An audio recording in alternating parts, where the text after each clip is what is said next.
The first bridge stayed up at 8:11 in the morning, and that was the moment I knew the city was not dealing with normal traffic anymore. I was watching the Michigan Avenue bridge camera from the small traffic desk with my coffee gone cold beside the keyboard, and I kept waiting for the span to come down after the river clearance. It did not come down. The bells stopped. The gates stayed locked. Cars sat nose to bumper on both sides of the Chicago River, horns tapping in short bursts at first, then holding steady when drivers realized nobody in a hard hat was waving them through. A bridge lift during the morning rush is annoying.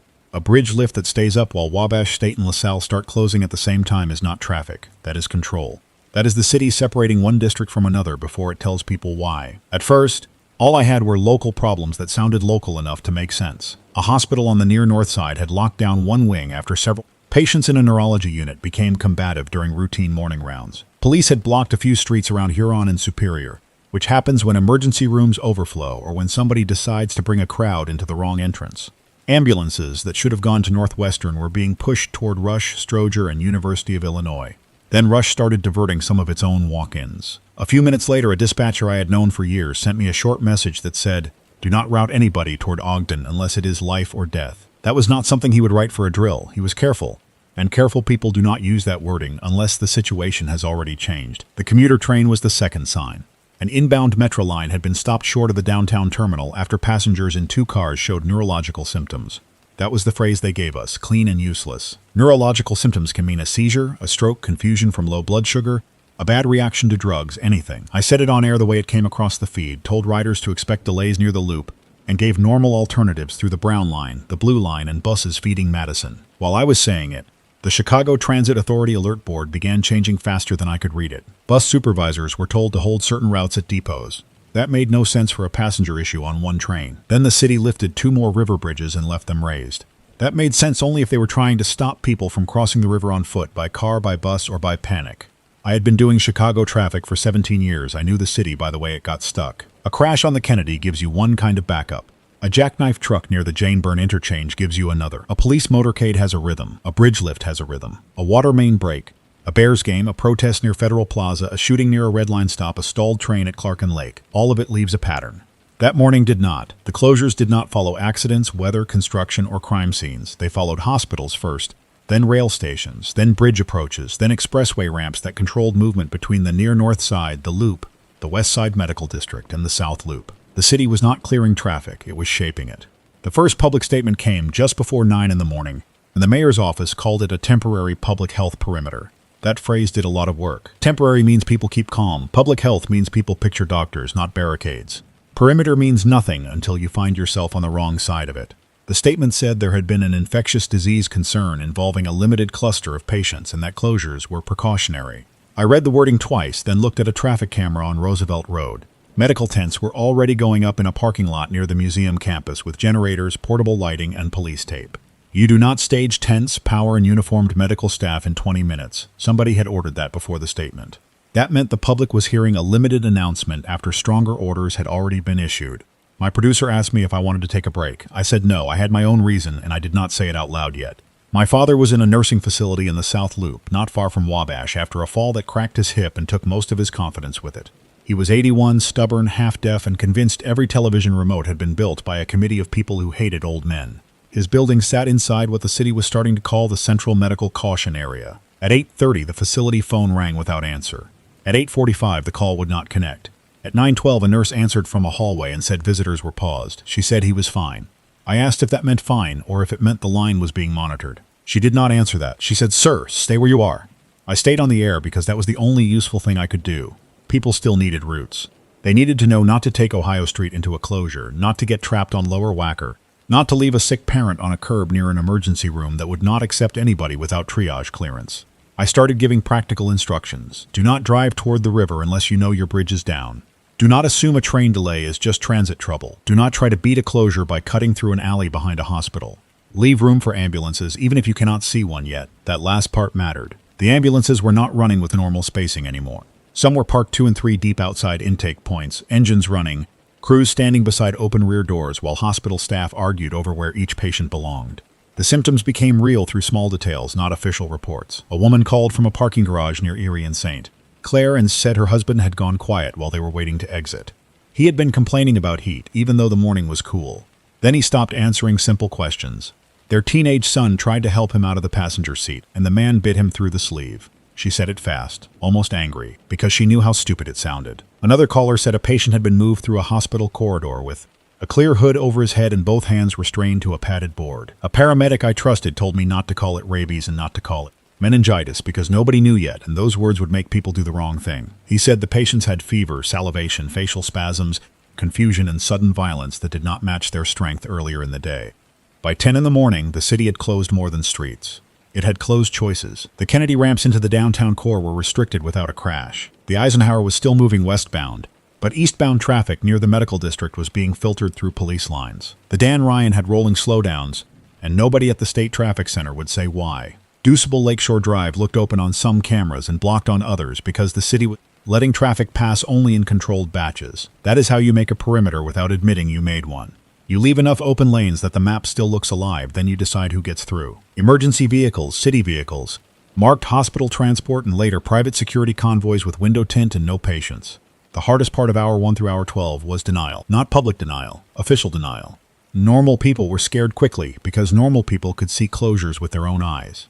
The city kept saying there was no reason to alter daily routines outside the affected perimeter. That was garbage. If the bridges are lifted, routines are altered. If buses are held at depots, routines are altered. If police are standing across the entrances to hospital parking garages, routines are altered. I said some of that on air in softer words because I still had editors in my ear.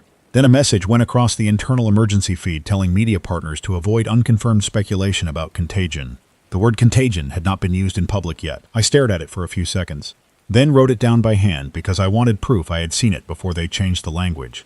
At 11:20 in the morning, a sergeant on the near north side lost control of a small crowd outside a hospital entrance. I did not see it live. I heard it through 3 calls and 1 police scanner clip that got cut before the worst part. People wanted family members back. A man claimed his wife had gone into the hospital for a migraine, and now nobody would tell him if she was alive. A delivery driver said he had a van full of medical supplies and no bay to unload. 2 hospital security officers dragged a patient away from the glass doors after he threw himself at them hard enough to crack the panel. He was not moving with a plan. That was what mattered. He did not look angry in the way a drunk or furious person looks angry. He kept returning to the same contact point, mouth open, shoulders forward, hands grabbing until his wrists bled against the cuffs. The clip ended when police pushed the crowd back. The city tried to keep the language clinical. Acute neuroinfectious event, exposure cluster. Hospital-linked behavioral emergency, possible blood and saliva transmission under review, no confirmed airborne spread. No confirmed community spread beyond known contact routes. Every phrase bought them time, and maybe some of those phrases were true. Testing takes time. Samples have to be collected, labeled, transported, processed, compared, and verified. Polymerase chain reaction testing is not a magic answer box, and if the pathogen is new or altered, the first tests may only rule out what it is not. The problem was that traffic does not wait for lab confirmation. A city moves or it does not. By noon, Chicago was still moving, but every movement had become a negotiation with a boundary most people could not see until a squad car stopped them. At 12:30, my father's nursing facility sent a group text to families. The wording was plain enough to scare me. The building was under a public health access hold. Residents were being kept on their floors. Staff were conducting wellness checks. Families were instructed not to attempt in-person visits. They did not say infection. They did not say quarantine. They said access hold because access hold sounds temporary and decent. I called again and got a busy signal. I texted my father even though he never kept his phone charged. I wrote, "Stay in your room. Do not open the door unless it is staff. Answer if you can." The message showed delivered after 4 minutes. No reply. I put the phone face down and kept reading closures. Hour 12 came with a new map that the city did not release, but every traffic person could build it from what was missing. The first red zone ran from parts of Streeterville down through the loop and into the South Loop, then bent west toward the Illinois Medical District. That did not mean every block inside it was infected. It meant officials wanted to control movement between hospitals, rail hubs, and river crossings. The amber zone wrapped around it with heavier police control and limited transit. The green zone was the rest of the city, at least on paper. The problem with colored zones is that people assume the color describes danger. It mostly describes access. There were green zone blocks with sick people and red zone blocks with none. The color told you what the state was willing to admit, not what was true under each roof. By the first evening, families started trying to cross the bridges on foot. The city had counted on cars. It had not counted on grandmothers with tote bags, fathers carrying kids, students climbing over railings, and nurses walking after 12-hour shifts because the bus line had been suspended behind them. Police held the bridges from both ends.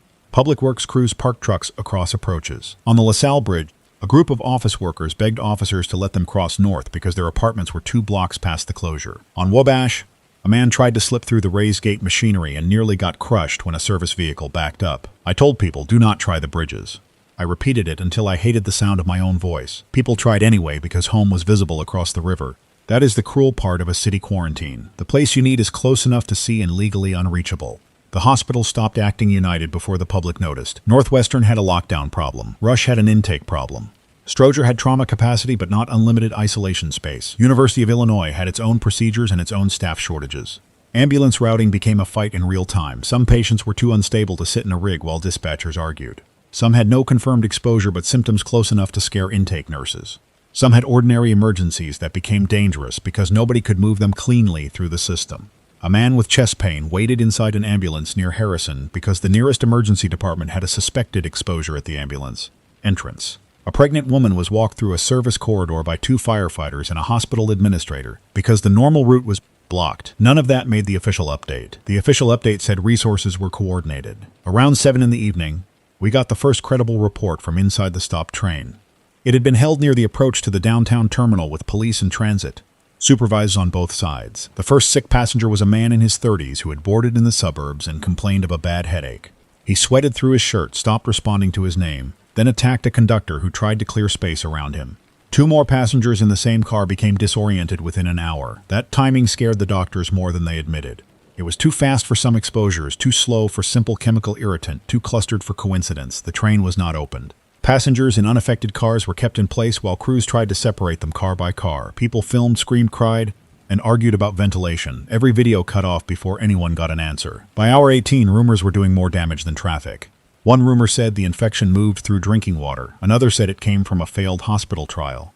Another said it was carried by rats in the subway tunnels. Another said the federal government had sealed the city because a foreign diplomat was exposed downtown. I did not repeat rumors unless I could tie them to a real action. Water pressure was normal in most zones. No boil order had been issued. Subway service was being modified because stations moved people across the perimeter, not because the tunnels were confirmed contaminated. Hospitals were not admitting to a trial. Federal agencies were present, but presence is not proof of origin. That did not calm people much. People do not need full lies to panic. They need gaps. And the city was creating gaps faster than anyone could fill them. The second morning started with quiet roads and full sidewalks. That was worse than a jam. Traffic tells you people still believe the system can carry them. Sidewalks full of people with bags means people have given up on the system and started moving under their own power.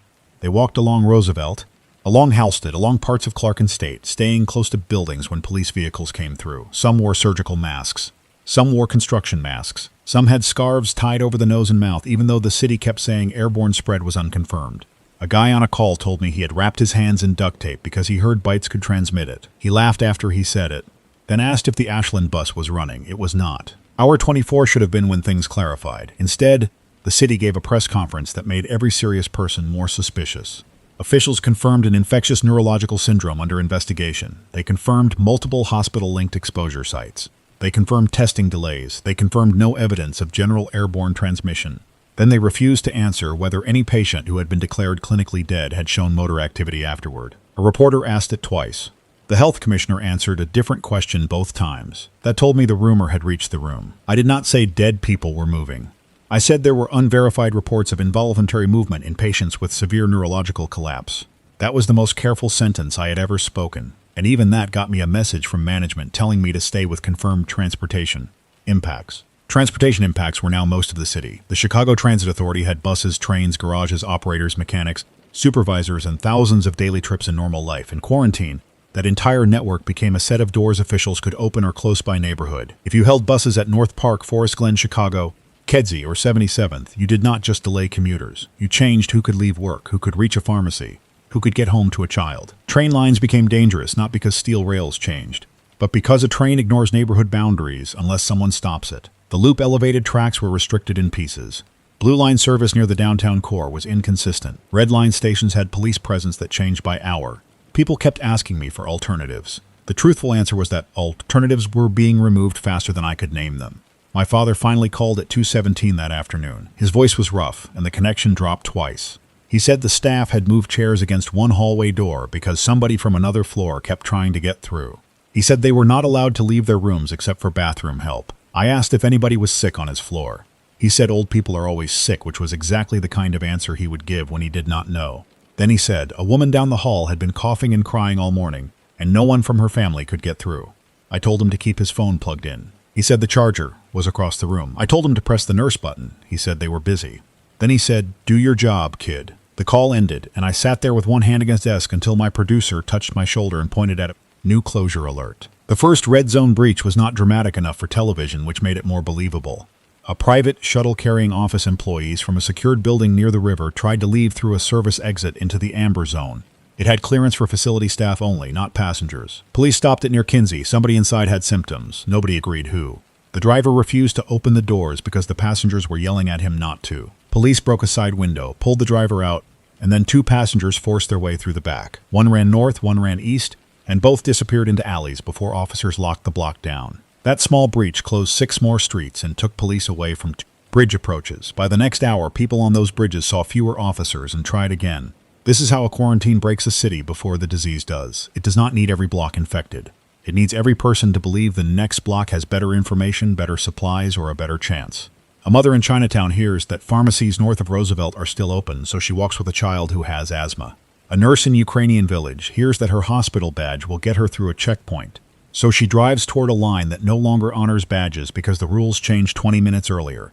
A man in River North hears the south side is open, so he pays a tow driver to take him through an industrial route that ends at a barricade made from sanitation trucks. Every failed move creates another crowd. Every crowd creates another exposure question. Every exposure question creates another closure. By hour 30, the moral choices had changed. People started hiding symptoms. A fever became a secret. A bite became a sleeve pulled down over the wrist. A confused father became, "He is just tired." A shaking coworker became, "She has anxiety." I do not say that with judgment. Some people were selfish. Some were terrified. Some knew that if they admitted one symptom, a loved one could be taken into a system nobody trusted. Testing sites were not yet ready for walk-up crowds. Hospital corridors were packed. Ambulances were not taxis. Isolation meant losing control, so people lied. They lied to officers, neighbors, nurses, dispatchers, building managers, and sometimes to themselves. That did more for the spread than any single failure by the city. The infection still did not behave in a clean way.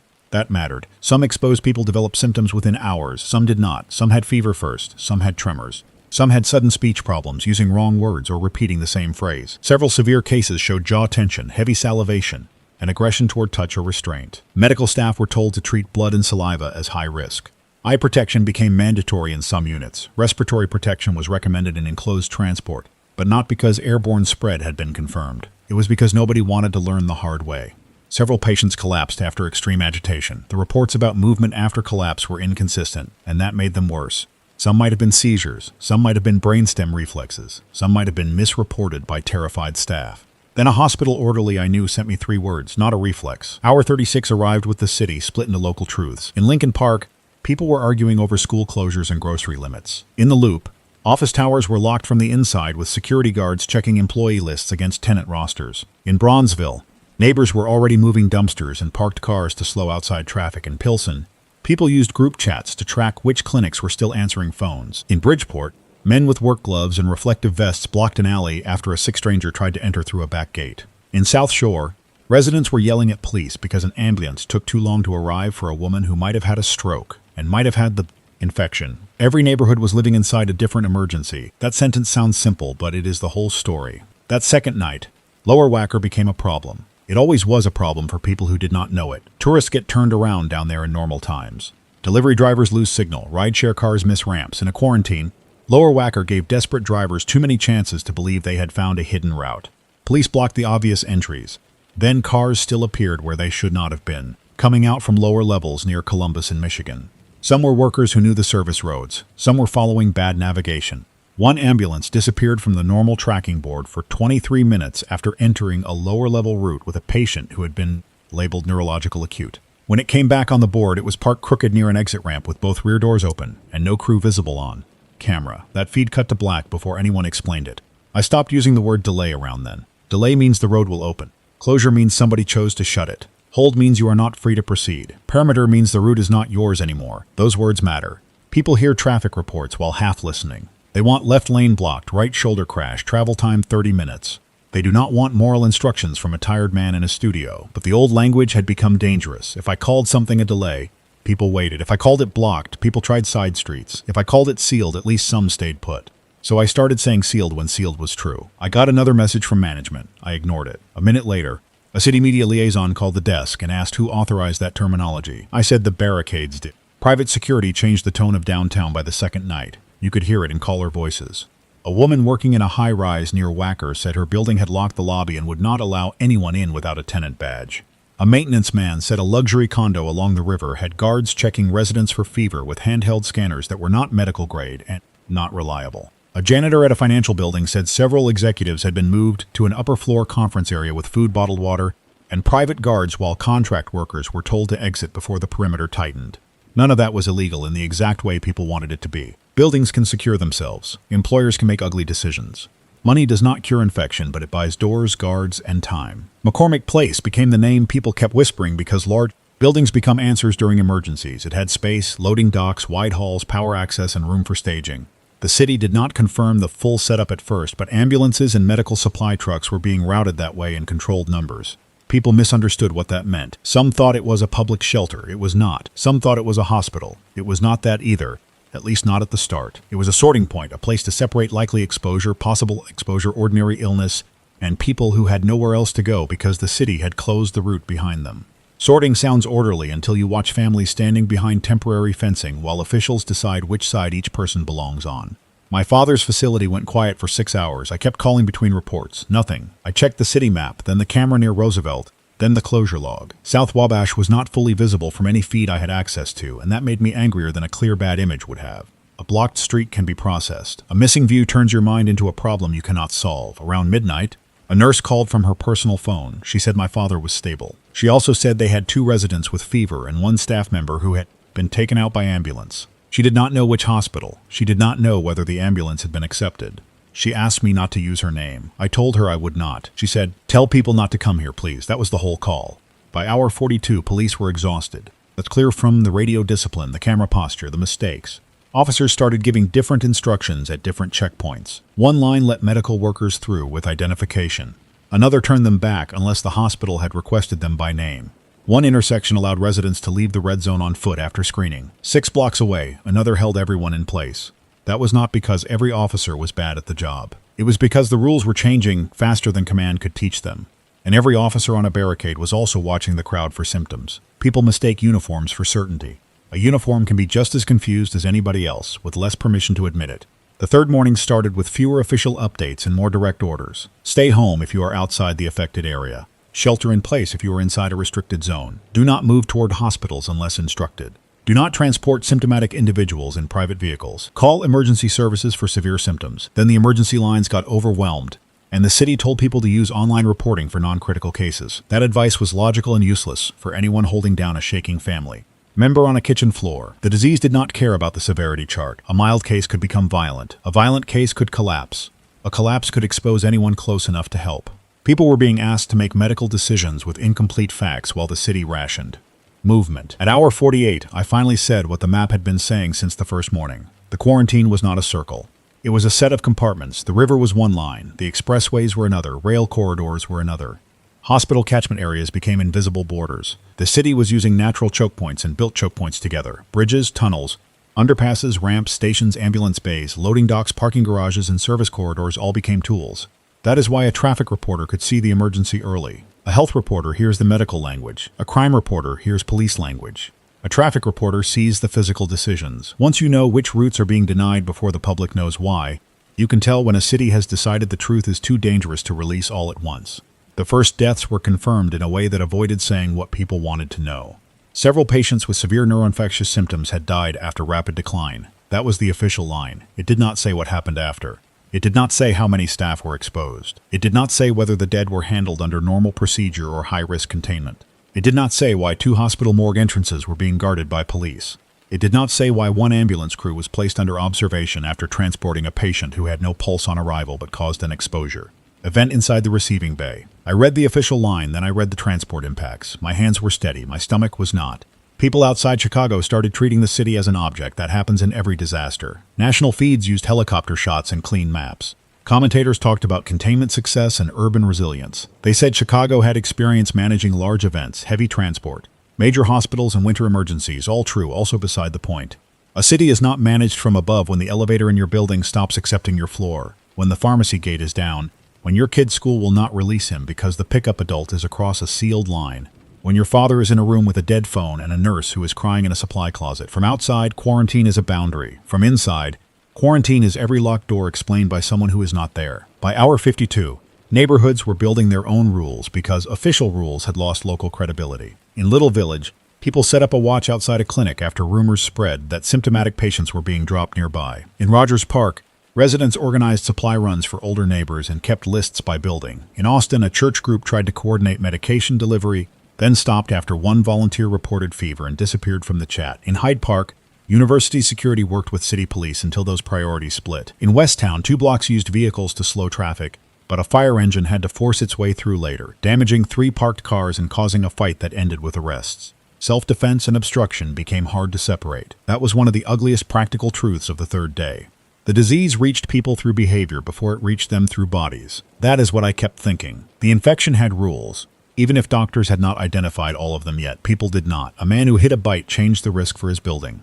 A building that locked out staff changed the risk for the sidewalk. A checkpoint that changed criteria without warning changed the risk for everyone in line. A rumor about a safe crossing changed the risk for 6 blocks. The pathogen might have been biological, but the spread was social, logistical, and emotional. I did not say that on air because it sounded too clean, and nothing about those hours was clean.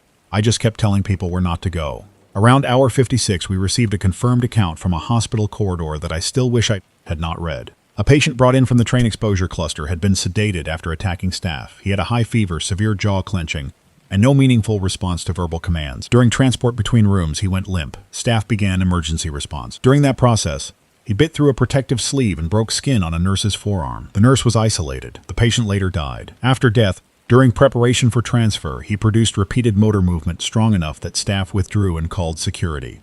The official note called it post-mortem neuromuscular activity pending review. The security report called it continued hostile movement. Those 2 phrases described the same room. That was the problem. I did not call them dead. I did not call them undead. I did not use any movie word because movie words make people either laugh or panic, and both reactions get somebody hurt. I said the severe stage may include dangerous motor activity even after apparent collapse or clinical failure. I said do not touch a symptomatic person without protection if you can avoid it. I said keep distance, close doors, cover exposed wounds, avoid saliva and blood, and wait for trained responders when possible. I knew trained responders might not come fast enough. Everybody listening knew that too. Good advice can still be cruel when the system behind it is overloaded. I gave it anyway because bad advice was worse. My father sent one text at hour 58. It said, hallway loud. That was all I called. No answer. I called the nurse's personal number. No answer. I called the facility main number and got a recorded message about restricted access. I wanted to drive there. I knew the routes better than most people alive. I knew service roads, underpasses, alleys, loading docks, and bridge approaches. I also knew every one of those routes now ended in a checkpoint, a barricade, or a choice that would help nobody. That is the part I need people to understand. Knowledge of the city did not make me free.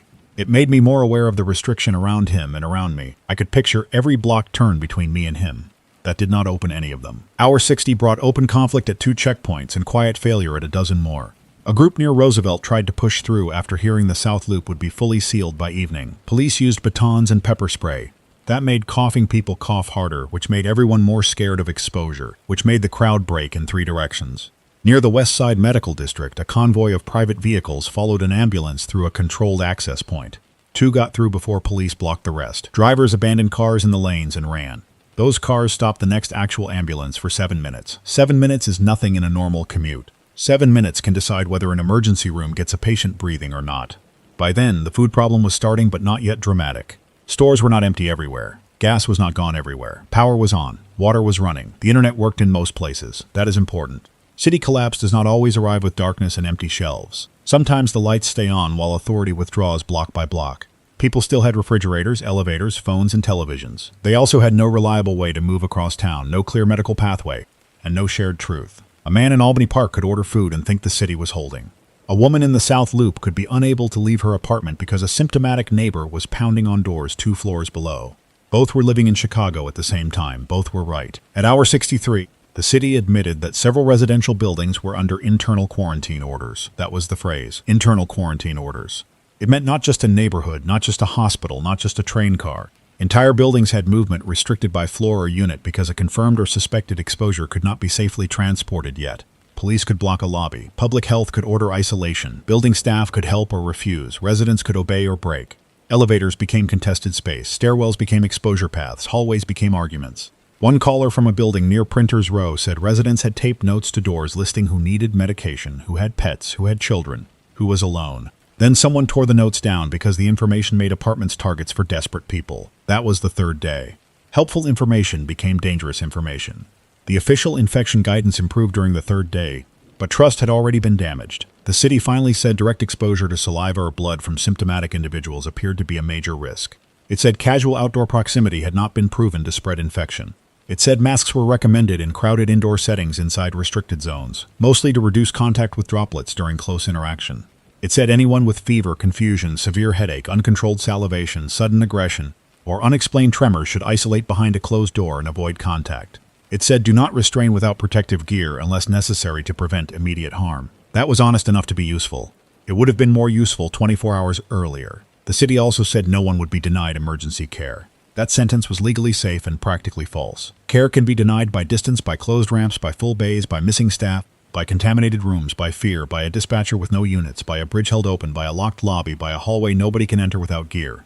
Nobody has to say no for the answer to be no. A man called me from Favant near Chinatown with his brother tied in the back using jumper cables because the brother had attacked their mother. He asked which hospital would take them. I had no good answer. I told him not to drive toward the loop, not to let anyone sit within reach of the brother's mouth, and to call emergency services again while parked in an open area. He said he had been calling. He said nobody was coming. Then the line went dead. Private clinics became their own moral disaster. Some closed immediately. Some stayed open for regular patients only. Some tried to screen at the door and created sidewalk lines that made exposure. Worse, pharmacies had crowds asking for antibiotics, fever reducers, gloves, masks, sedatives, anything. Antibiotics would not help a viral syndrome unless there was another infection involved, but people wanted something that felt active. One pharmacist near Lakeview told me customers were demanding rabies shots, antiviral, and horse medicine because online posts told them different stories. She had no security guard. She locked the gate with customers still outside yelling at her. I did not blame her. I also understood why the people outside yelled. Fear makes everyone believe someone else has the locked cabinet with the answer. At hour 66, I received a call from a sanitation supervisor who said the city had ordered heavy trucks staged near several movable bridge approaches and underpass routes. That mattered more than another press statement. Trucks are physical truth. You can tell people a perimeter is temporary, but you do not park heavy equipment unless you are planning for failure, reinforcement, or both. Salt trucks, garbage trucks, water department vehicles, tow trucks, and buses became barricades. Some had drivers inside. Some were parked and abandoned with keys removed. People think of barricades as concrete walls. In a real city emergency, a barricade is often whatever large vehicle can be moved into place before the crowd gets there. Chicago had a lot of large vehicles. It also had a lot of people who knew how to get around them. My father called again just after hour 67. I almost missed it because 3 closure alerts came in together. He sounded clearer, which scared me because relief can make you stupid. He said the loud hallway had gone quiet. He said a man from another room was taken away by people in gowns and face shields. He said one nurse had not come back. He said he had pushed his dresser against the door because the lock did not feel strong enough. I told him not to block staff if they needed to enter. He said staff had keys and could yell. Then he said he was sorry he could not help me. That broke something in me for a second because he was the one trapped. I told him he was helping by staying put. He said, "You always did know roads better than common sense." That was him being himself. I needed that. Hour 68 was when I stopped pretending I was only a traffic reporter. I still gave roads, but I also gave behavior. If you are in a building with a suspected case, do not crowd the lobby. If someone is symptomatic in an apartment, close the door, block the gap with towels only if safe, and move other residents away from the hallway. Do not use elevators to transport a symptomatic person unless emergency services tells you to. Do not pile into a car with someone who is confused, biting, spitting, or unable to follow commands. Do not drive to a hospital that has already declared diversion. Do not cut through Lower Wacker. Do not approach a raised bridge. Do not follow private convoys. Do not believe a screenshot unless you know when it was taken. Screenshots from 2 hours ago were getting people trapped behind closures that no longer existed or driving toward new closures that did. The last 12 hours of the first 72 were not the loudest. They were the most permanent. The city settled into divided operations. The red zone stayed sealed in sections. The amber zone got stricter. Green zone residents were told to remain home unless essential. Grocery deliveries were suspended across some boundaries. Hospital staffing was being managed by sleep, exposure status, and whether workers could physically reach the building. Some medical workers slept on floors. Some police officers stayed at barricades past any reasonable shift length. Some firefighters were taken out of service after exposure. Some public works crews refused assignments without protective equipment, and I do not blame them. A quarantine is not maintained by press conferences. It is maintained by tired people standing in bad places with incomplete information.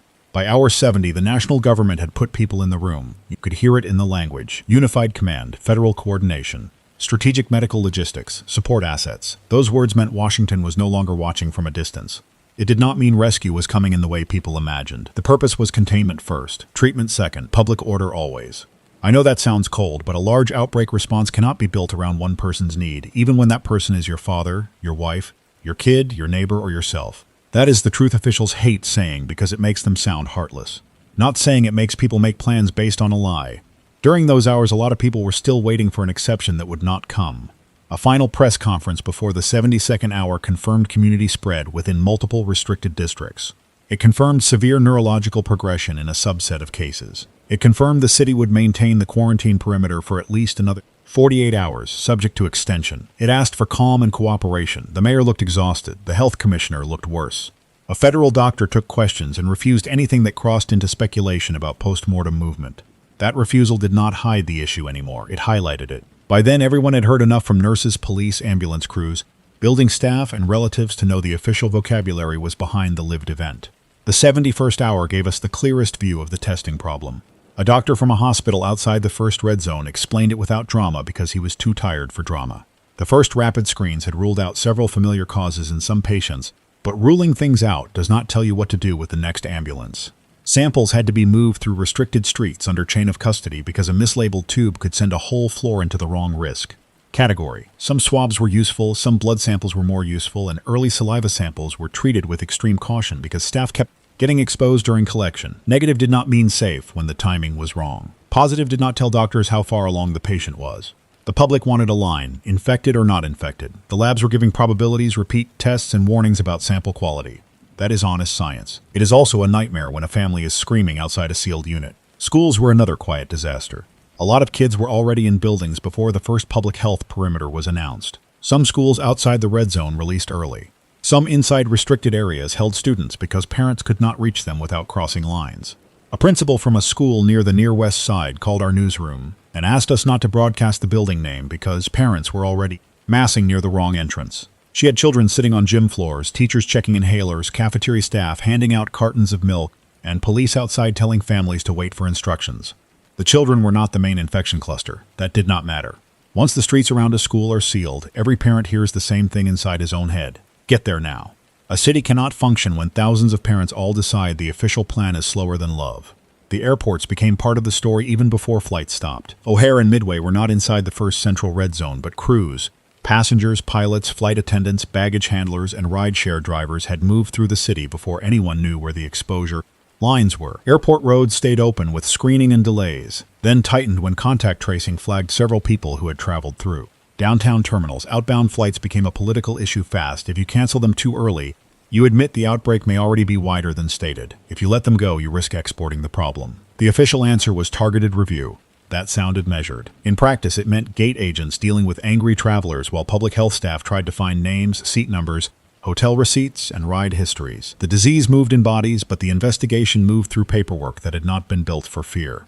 Freight kept moving longer than people expected. That detail matters because cities eat through deliveries, not confidence. Trucks still needed to bring food, medical oxygen, linen, fuel, and pharmacy stock. The rail yards, warehouses, and interstate routes around the city could not simply freeze without creating new emergencies by the next morning. So officials tried to create freight corridors with limited stops and controlled drivers. Some worked. Some failed when drivers refused to enter an amber zone without proof they could leave. One grocery distribution supervisor told me he had trailers loaded for stores where no manager could confirm staff would be there to receive them. A hospital supply truck sat on the wrong side of a checkpoint for almost an hour because its paperwork listed a dock entrance now inside a block. You cannot feed or treat a city with press statements. You need loading docks, keys, signatures, and workers who believe they will get home. The lakefront looked open on camera, and that confused people. Wide paths, open air, water beside the city, no obvious wall. Some tried to use the lakefront trail to move north or south around closures, especially after rumors spread that police were focused only on road bridges. The city closed sections with patrol vehicles and temporary fencing, but the lakefront has too many access points to seal neatly without a huge force. People walked around barriers, crossed grass, moved behind museums, and argued that fresh air made it safe. Maybe outdoors was safer for casual exposure. That did not solve the real problem. If a symptomatic person collapsed or became violent on a path, the response route was limited and the crowd had nowhere structured to go. A beautiful open space becomes a corridor during quarantine, and corridors have ends. Inside hospitals, ordinary departments turned into border crossings. A magnetic resonance imaging suite could not just take a patient from an exposed unit without cleaning, staff protection, and route control. A surgical floor could not accept a trauma patient if the elevator path had been contaminated. A cafeteria worker with fever could affect a whole overnight staffing plan. Hallways were taped off. Security guards learned medical words too fast. Nurses wrote names on gowns because masks and face shields made everyone harder to recognize under stress. Doctors argued about sedation, restraints, isolation rooms, and whether a patient with violent neurological symptoms should be treated as a person in crisis, an infection risk, or both at once. The answer was both, but both take staff, gear, space, and time. Those were the exact things running out. The city's elected officials also split into versions of the emergency. Some aldermen demanded block-by-block data before supporting stricter closures. Some wanted their wards exempted from certain restrictions because the confirmed case count was low. Some understood that confirmed case count was already behind reality. A few posted updates that were helpful, naming pharmacies, food sites, and closed intersections. A few posted information that was old before people finished reading it. I do not think most of them meant harm.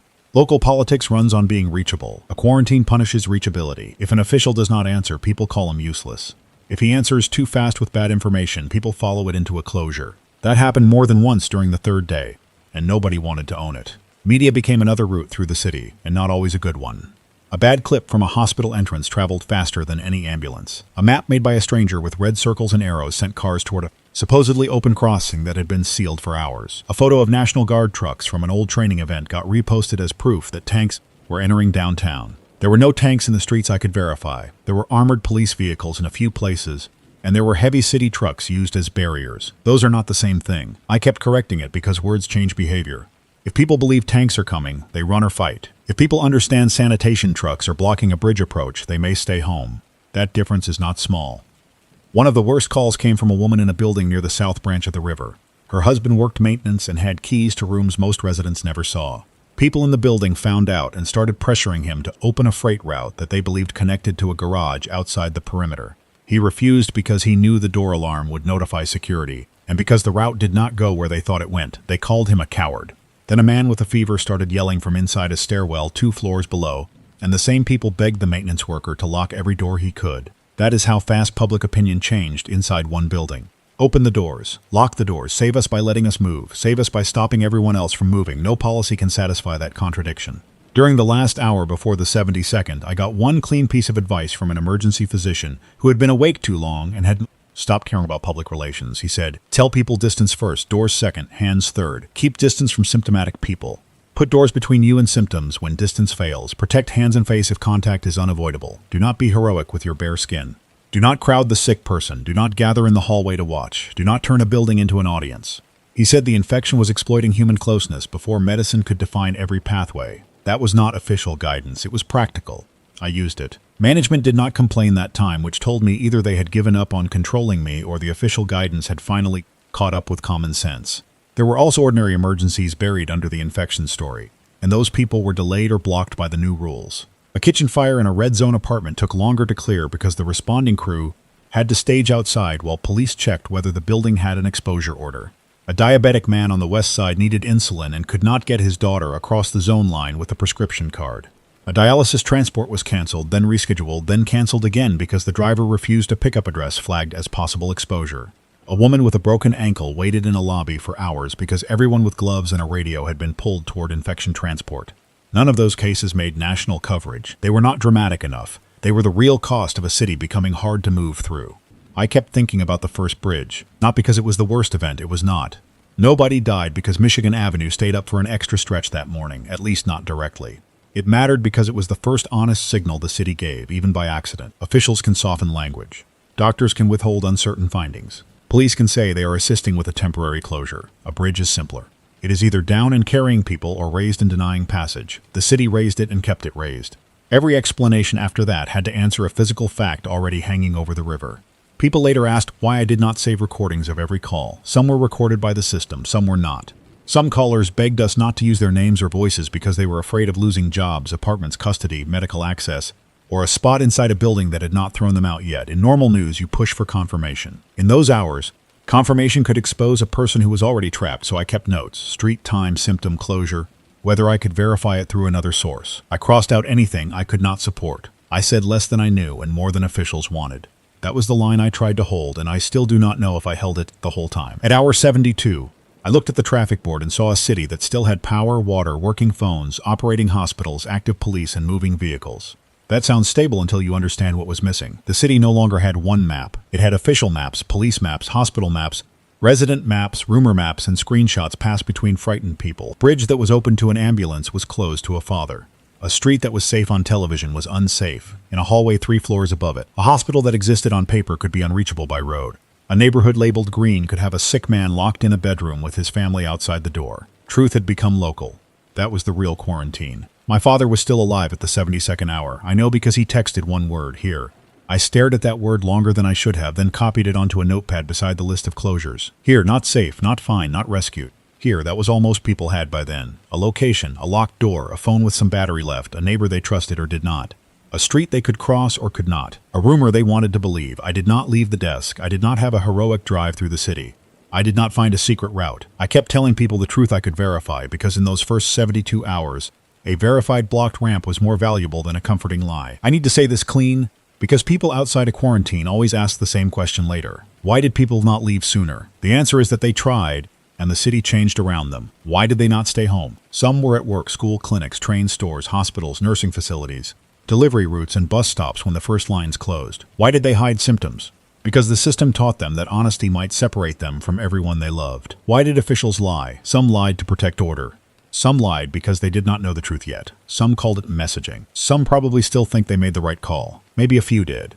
I am not generous about all of it, but I am not stupid enough to pretend every decision was simple. The infection was frightening, but the city's division was what changed us first. Once Chicago was split by lifted bridges, sealed ramps, closed stations, guarded lobbies, and locked hospital corridors, people stopped living in one emergency. They lived in hundreds. A man in a high-rise with guards had one version. A nurse behind a contaminated door had another. A father in a nursing home had another. A police officer at a bridge had another. A dispatcher with no ambulances had another. A traffic reporter at a desk had another. None of those versions were complete. All of them were real. That is what the first 72 hours did. It did not end Chicago. It taught every block that the next block might already be gone from reach.